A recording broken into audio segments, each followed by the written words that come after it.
So, like, I know it's like October 7th, but like, this is my September TBR. Wrap up. Hello, Munchkities, and welcome to a new literary video. Today, I present to you.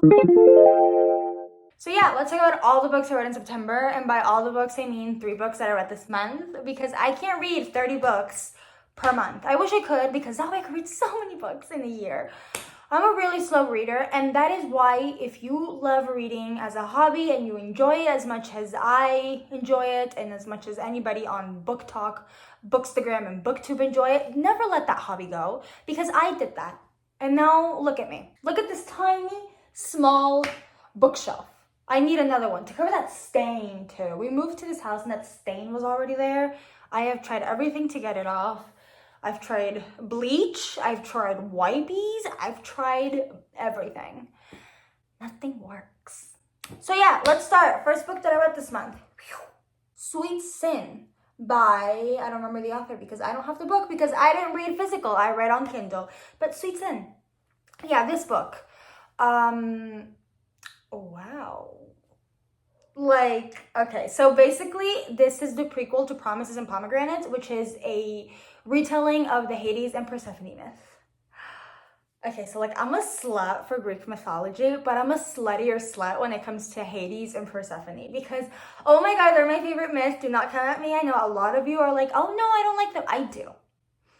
Okay, I love them, so leave me alone. So, I mean, there isn't really much of like a synopsis to this, so I'm gonna kind of just like tell you what Promises and Pomegranates is about, and knowing what that's about, you'll understand what the prequel is about. It's a wild thing. Basically, Elena, who's Persephone, it belongs to this like mafia mob boss family, right? And she is destined to marry this man who treats her like utter shit and beats the crap out of her. So she's like, obviously, I don't want to marry this man because like, why would I want that? And she's always been secretly in love with Cal Anderson, who's Hades. He's like the doctor / hitman of the family. Apparently, he's been with them for a few years. I haven't read Promises and Pomegranates, so this is like what I've gathered from reviews and plot summaries and synopsis. He has been with the family for a long time, and he is like, I mean, I wouldn't say infatuated with Elena, but like he wants her, just physically. Like, he doesn't love her, he just wants her.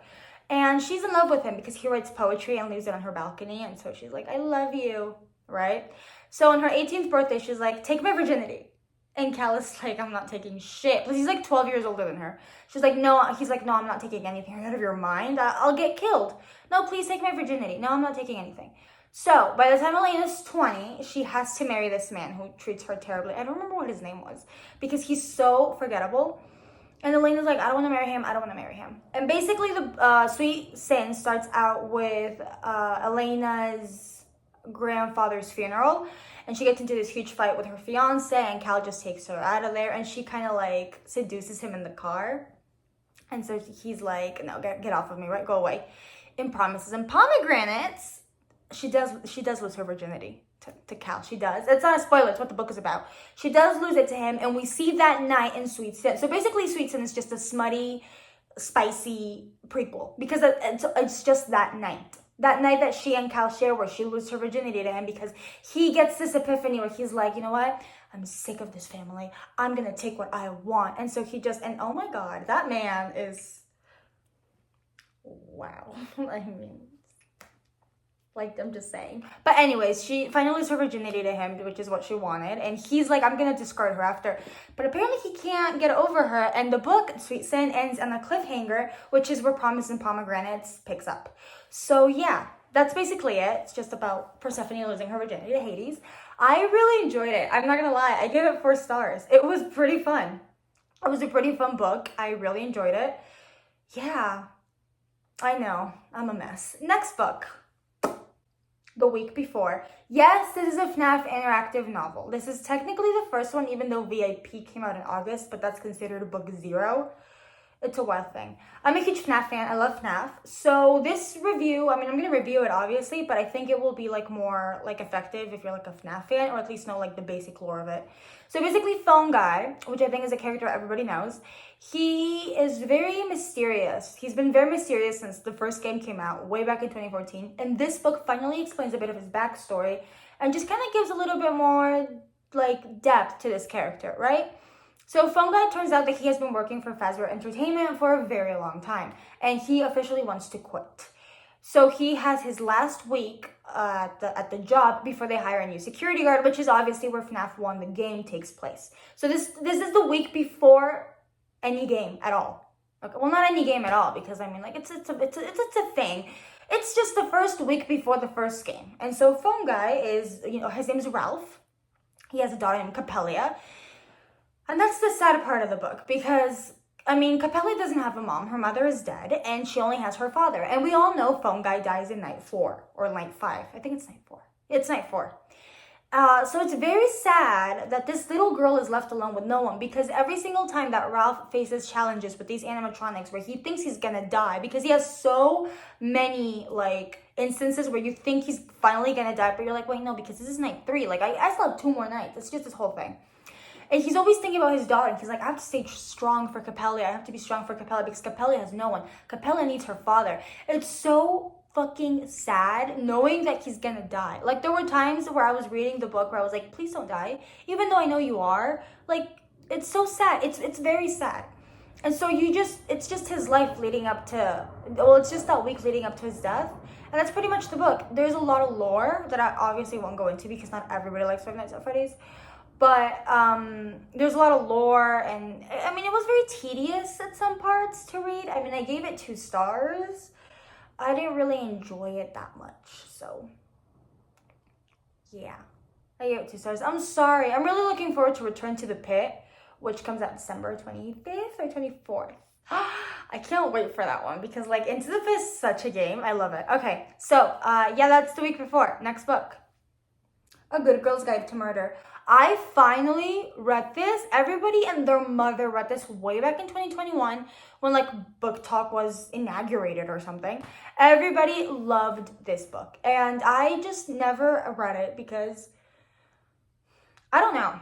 Frankly, I don't know, because it has everything that I would love in a book. It's a mystery, teenagers, because something about teenagers solving mysteries, it speaks to me. It's a vibe, okay? It's a vibe. So, Good Girl's Guide to Murder, you basically follow this girl named Pip Amobi Fitz or something like that, or Fitzamobi, and she is doing this school project, and she decided that the topic for the school project is going to be the disappearance of Andy Bell, very Alison De Laurentiis. Andy Bell disappeared 5 years before the book takes place, and they said that her boyfriend had killed her, even though they never found a body. So she's like, I'm gonna prove to the entire town of, I don't remember what the town's name is, that Sal Singh didn't kill Andy Bell, and she wants to prove his innocence. She teams up with Sal Singh's brother Ravi, and they start, like, trying to figure out what really happened that night. Oh my god, I did not see it coming. I did not see, there's like 2 plot twists, and I did not see either of them coming. Like, it was just so, it was so well executed, the book, the plot, like the whole story. I really enjoyed it. I give it 4 stars, but oh my god, it's just, like, there's a plot twist, and you think you finally, like, when the killer is revealed, you really do think that the killer is who the person they're saying is, and you're like, oh my god, of course it's this person. And then it turns out that, like, yes, but no, and it's just like, whoa, like, yes, this person did it, or like, no, this person didn't do it, and then, like, a bunch of other people. It's like, oh, it's just this whole thing. It is this whole thing. Like, when they found the killer, I was like, is it though? And then there's, like, another plot twist, and you're like, what the, it's wild. It's very, very wild. Very. Andy Bell, because this is a trilogy. Good Girl's Guide to Murder is a trilogy. I'm pretty sure Andy Bell haunts the narrative. I mean, she's totally a Laura Palmer. Like, she totally haunts the narrative of the 3 books. And I read that book because I really want to start the series in October. So that's why I read A Good Girl's Guide to Murder. But yeah, I mean, I really enjoyed it. I love, love, love murder mysteries. They're just a lot of fun, especially with teenagers. I mean, like, we all loved Pretty Little Liars. And we all, I don't care what anybody says, watched at least the first 4 seasons of Riverdale. We all did, okay? We all did. It's okay. We can come to terms with that. So, yeah, this is basically my September wrap-up. So, yeah. I mean, I didn't read that much. I know that, like, a bunch of booktubers, they post videos and they're like, I read 15 books this month. Let's talk about them all. I'm sorry. I'm so sorry. Okay, I'm not, I can't. Like, I really want to, and I'm really working on that. But yeah, I hope you enjoyed this video. I hope you enjoyed my yapping. I'll be very grateful if you did. If you want to see more of my content, you can follow my Instagram at _Paulina Reads. That is my name. I don't like my name. So yeah, I hope you enjoyed this, and I'll see you on my next video. Mwah. Bye, Munchkities.